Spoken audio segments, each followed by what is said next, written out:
그럼 나르시시즘에 걸리면 어떤 현상이 있느냐? 대표적으로 세 가지 증상을 보입니다. 여러분 해당되는지 한번 잘 체크해 보세요. 첫째는 타자와 단절이 됩니다. 다른 사람하고 어울리지를 못해요. 내가 세상에서 제일 잘났으니까. 두 번째는 정서적인 친밀감 형성이 불가합니다. 아까 나르키소스가 요정들한테 한 행동들 보셨죠? 근데 그냥 거절하는 게 아니고 뭐까지 했어요? 경멸까지 한다는 거예요. 그 친밀감 형성이 도저히 불가능하다는 겁니다. 근데 가끔 타인과 어울릴 때가 있습니다. 그건 언제냐? 타인을 자기 과세의 수단으로 삼습니다. 실제로 나르시시즘에 걸린 사람들은 유명한 사람들한테만 잘해줘요. 대부분의 사람은 무시하는데 굉장히 사회적으로 유명하고 권력자들한테는 잘 보이려고 하는 경향이 있어요. 실제 현상이. 그런데 그들을 위해서 그러는 게 아니라 내가 이런 사람들하고 어울릴 정도로 잘났다라는 걸 과시하려고 그들을 이용한다는 거죠. 그런 의미에서 타인은 자기 과시의 수단에 불과하다. 그래서 나르시시즘에 걸린 사람은 이 세 가지 현상을 보이는데 이 나르시시즘에 걸린 사람을 우리는 뭐라고 부릅니까? 오늘 제목은 행복한 인간관계를 원한다면 꼭 알아야 할 인간의 핵심 심리가 뭘까? 이렇게 한번 정해봤습니다. 제가 그리스 신화에 나오는 이야기 중에 이루어질 수 없는 사랑 이야기를 하나 해드릴 텐데요. 주인공 이름은 나르키소스입니다. 나르키소스.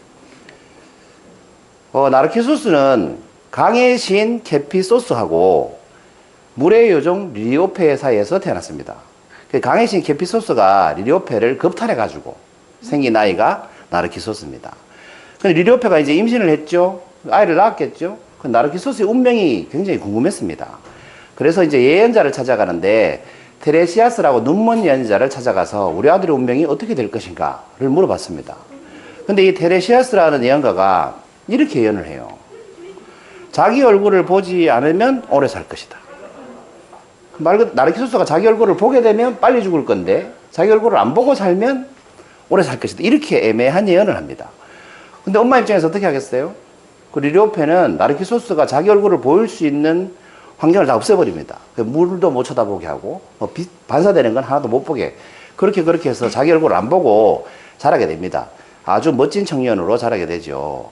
그 세월이 흘러서 16살이 됐을 때 어느 정도로 멋있냐 하면 한 번 보면 여성들이 그냥 사랑에 빠질 정도로 멋진 청년으로 성장을 했습니다. 이렇게 말이죠. 참 부럽지 않습니까? 그런데 정작 나르키소스는 이 여성들을 다 거부합니다. 근데 그냥 거부하는 수준이 아니라 경멸하기까지 합니다. 오로지 자기 생각밖에 안 해요. 그 마음을 열 줄 모르고 자기한테 누가 사랑한다고 고백하면 그 사람을 그냥 거절하는 게 아니고 경멸하는 수준으로 싫어합니다. 그럼에도 불구하고 이 단숨에 사랑에 빠진 요정이 한 명 있었는데 그 요정의 이름이 바로 에코입니다. 사내의 요정이라고 하죠. 그래서 사내의 요정 에코가 나르키소스한테 단숨에 사랑에 빠져버렸어요. 사랑에 빠진 사람은 사랑하는 사람을 보면 어떻게 하고 싶습니까? 소유하고 싶어요. 아, 소유하고 싶습니까?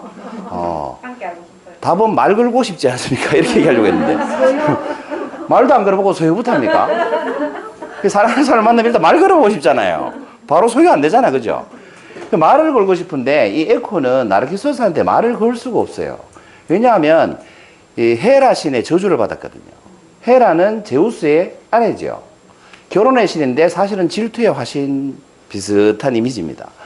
제우스가 하도 바람을 피우러 다니니까 헤라 신이 하는 주 일은 맨날 바람 피우는 현장 잡으러 다니는 거였어요. 근데 어느 날 이제 제우스가 산에 가서 요정들하고 노닥거린다는 소리를 듣고 이제 남편 잡으러 갔죠. 제우스 잡으러 갔는데 그때 이 에코의 단점이 하나 있다고 보면 수다를 엄청나게 떠는 겁니다. 그러니까 이게 헤라 신 앞에서 계속 수다를 떠는 거예요. 근데 수다를 얼마나 심하게 떠냐면 사람이 넋이 나갈 정도로 수다를 떨어버립니다. 그래서 헤라 신이 이 에코 수다 듣다가 제우스의 바람피는 현장을 놓쳐버리게 돼요. 화났겠죠. 그러니까 벌을 내려야 되겠죠. 그래서 에코에게 내린 벌이 뭐냐, 저주가 뭐냐 이겁니다. 너는 절대로 먼저 말을 걸 수가 없고 대신 상대방의 끝말만 따라할 수 있을 것이다. 이렇게 저주를 내려버려요. 그러니까 에코 입장에서는 아무리 나르키소스가 마음에 들어도 말을 먼저 걸 수가 없게 돼버린 겁니다. 그런데 어느 날 나르키소스가 사냥을 나왔다가 친구들하고 멀리 떨어졌어요. 그러니까 친구들을 이제 부르겠죠. 이런 식으로 부릅니다. 거기 누구 있니? 라고 불렀습니다. 에코가 주변에 맴돌다가 끝말은 따라할 수 있잖아요. 그래서 에코가, 친구들은 안 들리고 에코가 이렇게 끝말을 따라합니다. 누구 있니? 이렇게 따라했겠죠. 그러니까 나르키소스가 어서 이리 와 그랬습니다. 그랬더니 에코 뭐라 그래요? 이리 와 그랬겠죠. 그랬더니 나르키소스가 우리 여기서 만나자 그랬습니다. 천사가 왔습니다. 그래서 에코가 여기서 만나자 하면서 나타나서 나르키소스의 목덜미를 와락 끌어안습니다. 이때 나르키소스의 반응, 손 치워 껴안지도 말고 그러느니 차라리 죽는 게 낫겠다. 너랑 껴안느니 차라리 죽는 게 낫겠다. 이렇게 얘기합니다. 에코가 자기도 모르게 뭘 했어요? 끝말을 따라했어요. 차라리 죽는 게 낫지 라는 말을 따라했습니다. 여러분의 에코 입장이면 심정이 어땠을까요? 참담했겠죠. 너무나 참담해서 깊은 숲속으로 들어가서 동굴 속에 숨어버립니다. 그런데 에코는 나르키소스에 대한 마음을 놓지를 못해요. 그래서 결국 어떻게 됐느냐. 몸과 마음이 타들어가고 뼈는 돌로 변하고 목소리만 남는 요정이 돼버린 겁니다. 그래서 우리가 산에 가서 야호 하면 돌아오는 게 뭐예요? 에코죠. 야호호 따라오잖아요. 그죠? 그래서 이 산의 요정 에코가 이렇게 죽었기 때문에 우리가 산에 가면 에코가 들리는 겁니다. 신화적으로 볼 때는. 어쨌든 이렇게 에코가 숨을 거두게 됐죠. 목소리만 남고. 그런데 이 에코 말고도 나르키소스한테 모욕을 당한 님프들이 많을 거 아니에요. 님프는 요정입니다. 이 요정들이 힘을 합쳐가지고 네메시스 여신을 시작합니다. 네메시스 여신은 복수의 여신이에요. 찾아가서 복수해달라고 했겠죠. 뭐라고 복수해달라고 요구를 했느냐. 나르키소스도 우리처럼 도저히 사랑할 수 없는 대상과 사랑에 빠지게 하소서라고 기도를 합니다. 이 님프들이 나르키소스하고 사랑에 빠질 수가 없으니까 니도 한번 당해봐라 라는 벌을 내려달라고 한 거죠. 근데 소원을 들어줍니다. 이 네메시스가. 어떤 식으로 들어주냐 하면 나르키소스가 사냥하고 내려오는 길에 목이 너무 말랐어요. 근데 정말 이렇게 맑은 별빛이 빛나듯이 이렇게 빛나는 샘물 하나 발견합니다. 그리고 그 샘물에서 물을 마시려고 이렇게 고개를 숙였겠죠. 그런데 뭐가 보였어요? 네. 지 얼굴 하지 말고 자기 얼굴이라고 합시다. 자기 얼굴을 본 거예요. 그 자기 얼굴을 언제 봤어요? 처음 봤어요. 왜? 예언자가 네 얼굴, 자기 얼굴을 보지 않으면 오래 살 것이다 이렇게 얘기했잖아요. 처음으로 자기 얼굴을 보게 된 겁니다. 그럼 자기 얼굴인지 몰랐겠죠.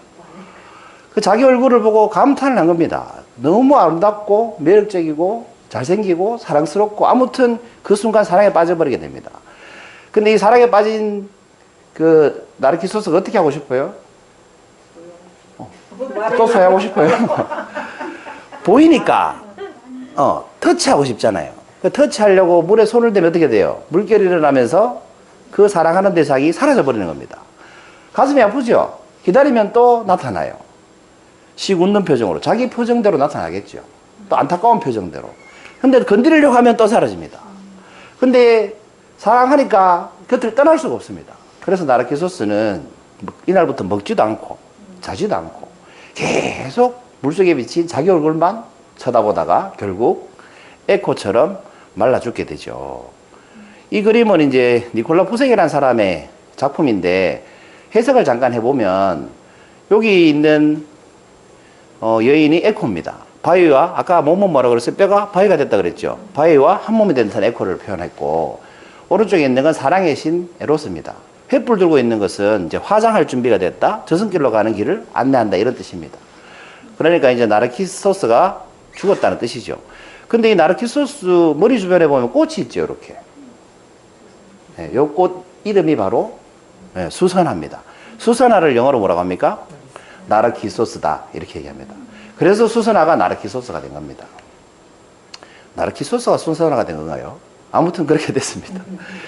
이 안타까운 상황을 두고 오비디우스라는 사람이, 이 오비디우스라는 사람은 그 고대 로마의 시인인데 그리스 신화에 나오는 변신에 관한 이야기에 모아서 책을 썼어요. 그 책 제목이 변신 이야기예요. 그 변신 이야기라는 책 내용에 보면 이렇게 표현을 하고 있어요. 그 나르키소스의 심정을, 그러니까 자기 얼굴을 보면서 말라 죽어간 나르키소스의 심정을 이렇게 표현하고 있습니다. 그는 바로 나야. 이제야 알겠어. 내 모습이 나를 속이지는 못하지. 나는 나 자신에 대한 사랑으로 불타고 있는 거야. 내가 불을 지르고는 괴로워하고 있는 거야. 라고 표현을 했습니다. 그리고 천재 화가죠. 카라바조프라고 바로크 미술을 창시한 사람이라고 합니다. 바로크 미술을 이렇게 빛의 방향에 따라서 그림이 달라지는 그 미술을 창조한 사람인데 이 나르키소스를 이렇게 표현했습니다. 지금 자기 얼굴을 쳐다보고 있는 나르키소스가 보이시죠? 근데 그림이 좀 이상한 게 없습니까? 물속에 비친 나르키소스를 보시면 물 위에서 보고 있는 나르키소스와 다르게 생겼죠? 늙어버린 나르키소스를 표현한 겁니다. 그러니까 어떻게 보면 나르키소스가 물속에 비친 자기와 사랑에 빠질 때 이미 불행이 예고되어 있었다는 걸 암시하고, 실제로 또 두 번째 측면에서는 이 보고 싶지 않은 자기의 아름답지 않은 모습을 감추고 싶어 한다는 의미도 가지고 있습니다. 그게 이제 나르시즘이라고 하는 거죠. 그래서 나르키소스처럼 자신의 외모, 능력과 같은 어떤 이유를 들어서 세상에서 내가 제일 잘났다는 거죠. 자기 중심적으로만 생각하고 다른 사람은 무시해버리는 이런 행동을 일삼는 사람, 이게 이제 정신분석학적에서는 병이라고 보거든요. 그래서 정신분석학적 용어로 정의된 게 바로 나르시시즘이다, 이렇게 얘기하는 겁니다. 이게 정신병입니다, 일종의. 나르시시즘. 그럼 나르시시즘에 걸리면 어떤 현상이 있느냐? 대표적으로 세 가지 증상을 보입니다. 여러분 해당되는지 한번 잘 체크해 보세요. 첫째는 타자와 단절이 됩니다. 다른 사람하고 어울리지를 못해요. 내가 세상에서 제일 잘났으니까. 두 번째는 정서적 친밀감 형성이 불가합니다. 아까 나르키소스가 요정들한테 한 행동들 보셨죠? 근데 그냥 거절하는 게 아니고 뭐까지 했어요? 경멸까지 한다는 거예요. 그 친밀감 형성이 도저히 불가능하다는 겁니다. 근데 가끔 타인과 어울릴 때가 있습니다. 그건 언제냐? 타인을 자기 과시의 수단으로 삼을 때. 실제로 나르시시즘에 걸린 사람들은 유명한 사람들한테만 잘해줘요. 대부분의 사람은 무시하는데 굉장히 사회적으로 유명하고 권력자들한테는 잘 보려고 하는 경향이 있어요. 실제 현상이. 근데 그들을 위해서 그러는 게 아니라 내가 이런 사람들하고 어울릴 정도로 잘났다라는 걸 과시하려고 그들을 이용한다는 거죠. 그런 의미에서 타인은 자기 과시의 수단에 불과하다. 그래서 나르시시즘에 걸린 사람은 이 세 가지 현상을 보이는데, 이 나르시시즘에 걸리는 사람을 우리는 뭐라고 부릅니까? 나르시스트라고 부르죠. 자, 이쯤에서 이제 우리가 자문을 한번 해봅시다. 나는 나르시스트인가? 여러분 자문 한번 해보세요. 여러분 생각엔 여러분이 나르시스트인 것 같아요? 아닌 것 같아요? 표정이 아니다. 그럼 이렇게 한번 자문해 볼까요? 내가 나르시스트였던 적은 있는가? 이렇게 질문하면 어떻습니까? 없을 것 같습니까? 네. 여러분, 인간은 이런 시절이 있었죠. 유아기라고 합니다. 유아기 때의 유아들은 100% 나르시스트입니다. 아이가 세상에 태어나면 어떻게 해요? 뭐 말이나 소는 태어나면 1시간 내에 걸어 다니잖아요.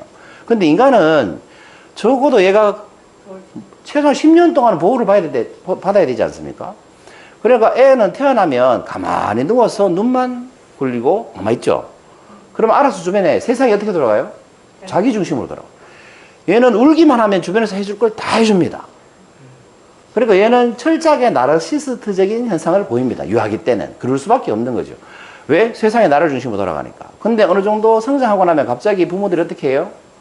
알아서 해라고 내버려두기 시작하고 관심을 끊기 시작하고 더 이상 얘가 원하는 걸 안 들어주기 시작하죠. 그러면서 이 나르시시즘에서 이제 빠져나오기 시작하는 겁니다. 근데 다시 나르시시즘에 빠지는 그 시기가 언제냐 하면 사춘기입니다. 사춘기. 그러니까 사춘기가 되면 세상이 자기 중심으로 돌아가야 되는 거예요.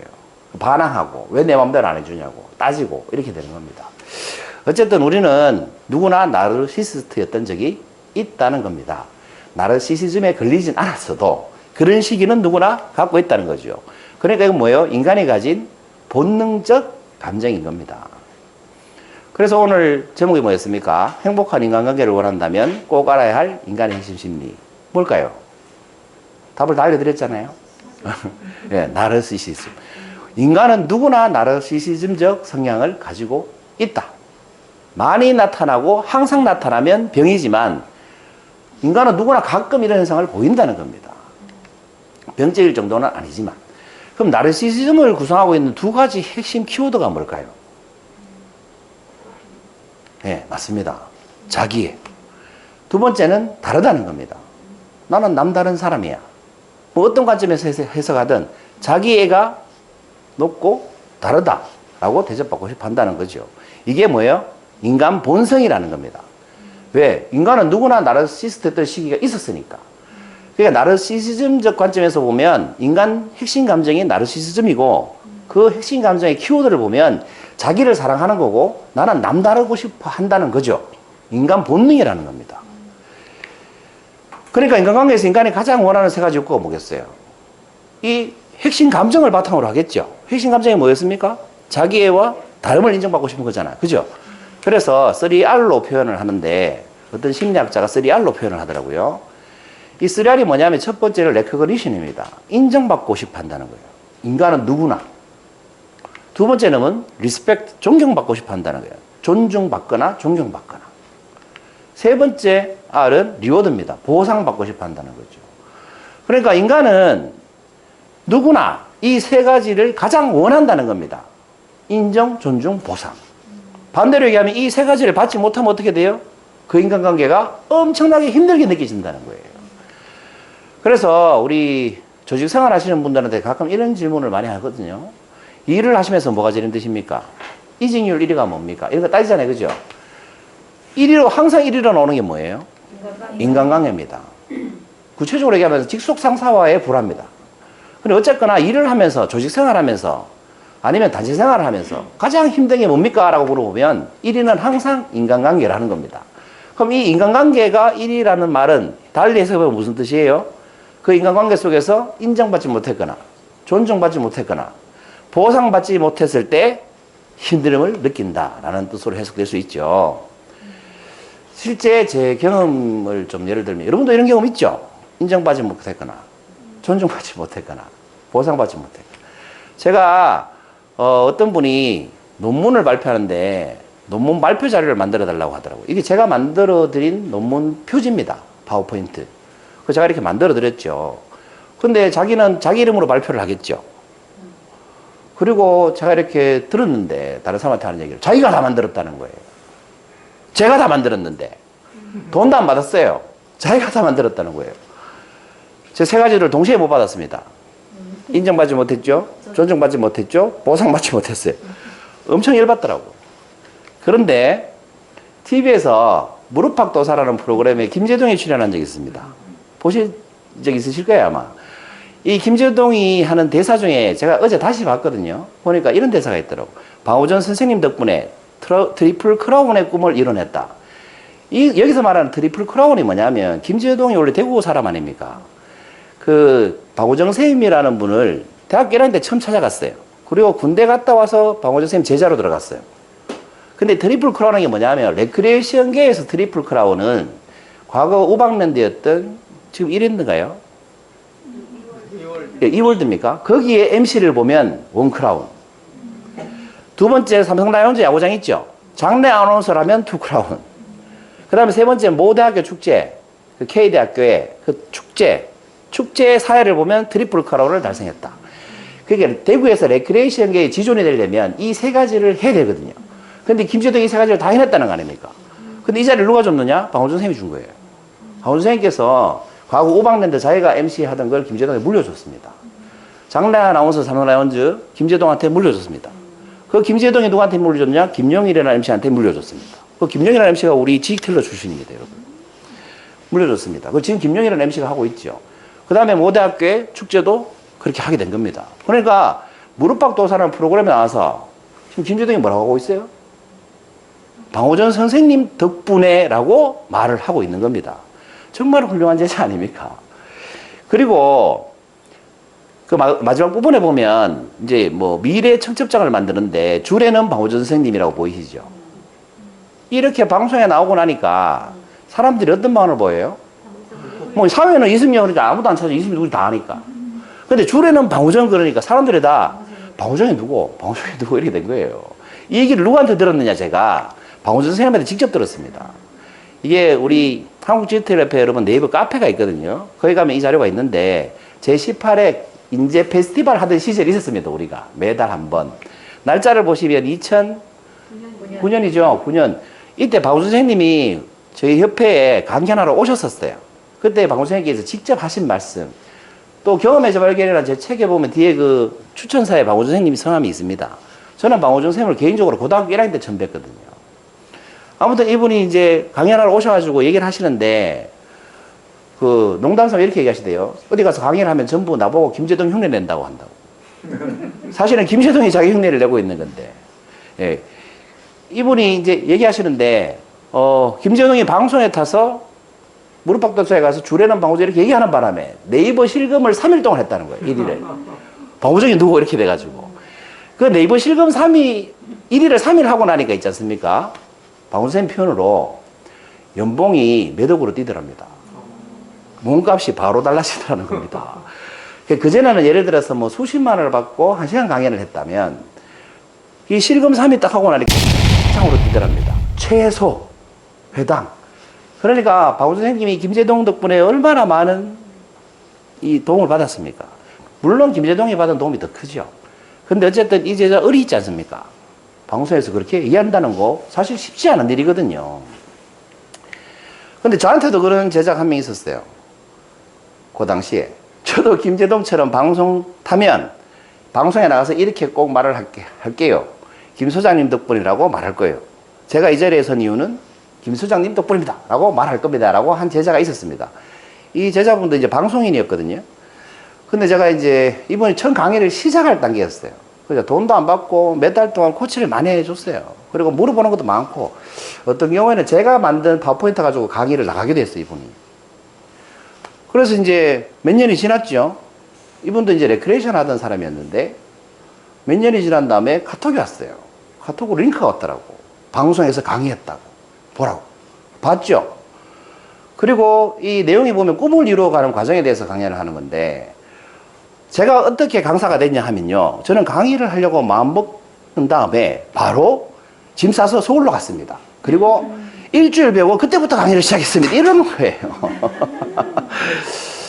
야, 그런데 왜 그 링크를 나한테 보라고 보냈을까? 그럼 저한테 했던 말을 다 까먹은 거죠. 자기가 이렇게 강의 내용을 제가 인식할 거라는 생각조차 못하고 보낸 겁니다. 자기 혼자 다 했다는 식으로 당당하게 일주일 딱 배우고 그때부터 독학으로 강의를 했다는 겁니다. 제가 몇 달을 정말 이게 좀 정성 쏟은 게 많은데 강의하는데 따라가서 코치 돼주고 돈 한 푼 안 받고 팩스도 빌려주고 프린터도 빌려주고 그렇게 했었는데 그렇게 얘기를 하더라고요. 여러분이 이런 경우를 당하시면 기분이 어떨까요? 저는 두 가지 감정이 늘 싸워요. 이런 경우를 당하면 화난다. 첫째, 화나잖아요, 솔직히.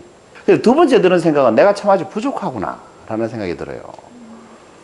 아, 이런 일을 화나서는 안 되는데, 내가 지금 하는 일이나 내가 사람들이 하는 말을 볼 때 이런 일을 화나서는 안 되는데 이 두 가지 감정이 자꾸 싸우는 거예요. 근데 화는 나요. 근데 모자란다는 생각도 들어요. 기분이 좀 그렇죠. 그런데 이 지난주에 제가 강쌤한테 진짜 충격적인 말을 들었습니다. 우리 강쌤은 모르시겠지만 그 어떤 분이 강의 혼자 다 만드셨다고 했어요. 근데 그걸 강쌤이 5시간 동안 만든 거거든요. 제가 강쌤한테 5시간 동안 부탁을 하고 아무한테도 말을 안 했어요. 그러니까 그 강의하신 분은 제가 손본 줄 아시겠죠. 근데 이제 그분이 강쌤한테 자랑을 하신 거예요. 내가 혼자 다 만들었다고. 근데 강쌤이 저한테 뭐라고 하신지 아십니까? 그래서 뭐라고 대답했냐고 물으니까 대단하시네 라고 했다는 거예요. 근데 난 그 말 듣고 정말 짜증이 나는 거예요. 나는 화가 나는데 왜 이 사람은 화도 안 내고 상대방을 응원해 줄까? 그래가 무슨 생각이 드냐면, 아, 나는 정말 멀었구나. 강쌤보다 멀었구나. 아, 정말 부족한 사람이구나.